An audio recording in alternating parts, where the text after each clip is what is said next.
Welcome to Boxing on the Record with Chi-Town and Randy. Chi-Town, what's going on with you today, man? What's on your mind? What you want to put on the record? Hey, Randy, our boy Devin did an amazing showing last week against Regis. And that caused me to start thinking, what's next for Dev at 140? At 140. Who is there for him to fight? We know Matias has what I believe, the IBF belt, and then Devin has the WBC belt, and then I think it's Rolly. Is Rolly had the W? I think Rolly has the WA belt, and then Tio has WO, and so I think Rolly and Burger King Rye are going to be fighting for that belt. I mean, who cares? The weakest link is going to be whatever those two are doing, and so Matthias has no way of beating Devin, so that's out of the thing. So Devin gets another belt from him. And so in my eyes, in my eyeballs, if he doesn't attempt to try to black him out, Teofimo will probably be the only one out of these guys that could pose the most problems to Devin. And it doesn't mean that he's going to beat Devin or that Devin's going to go get knocked down.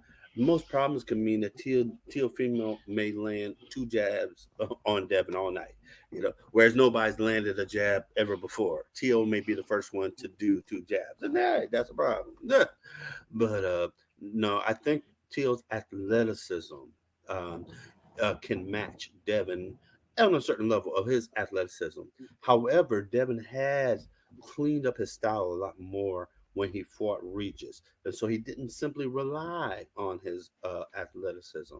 He relied on more traditional boxing techniques and standards and employed some new techniques and standards. And the problem I have with Tio is still using his athleticism. Tio has a he has nice fundamentals, one, two, looking you straight down, going straight down the line, one, two, one, two, three, and can apply pressure because he can move, because his legs are still there.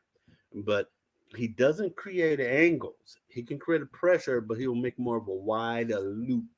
He makes some angles at times, but it's not a part of his major arsenal. So yeah, so I think he can cause troubles for Devin, whatever those troubles would look like, but it will still end up being a W for Devin. And because it's going to be a W for Devin, Teal will probably duck him more and more and more again. What you got, bro? I kind of see it the same way you see it. Is that Matisse we said got the belt?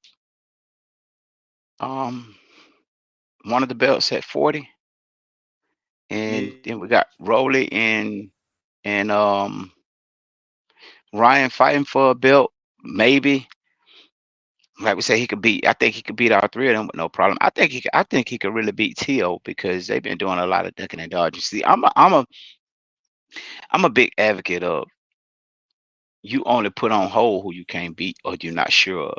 So that's just my stance on that. Now I could be dead wrong, but and the reason why I stand on that so heavy is because uh a lot of times they don't have no problem fighting a nobody. They don't have no problem fighting a cab driver. You feel what I'm saying? And they talk trash and all that. But then when it's somebody that poses a threat, it's always issues. Maybe it's money, maybe it's weight, maybe it's um whatever the case.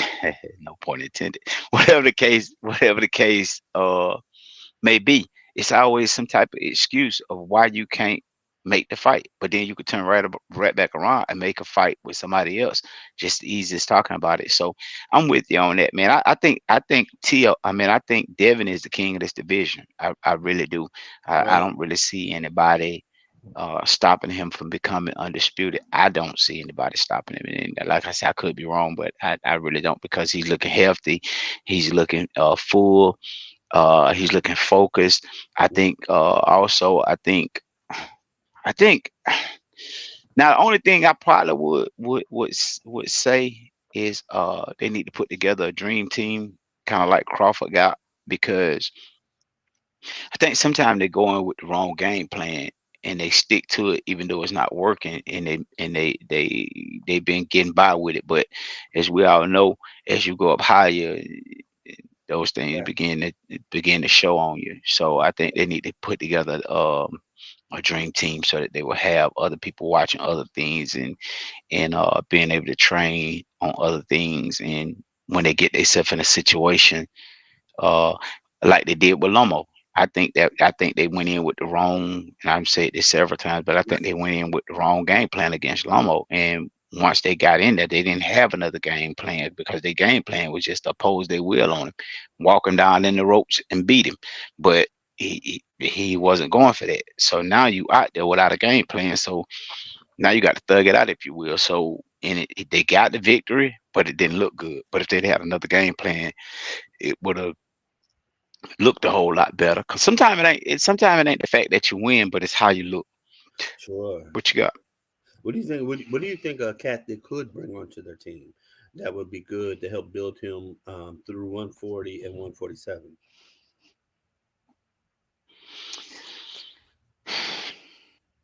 Hmm, that's a Well, good what do you think about? question.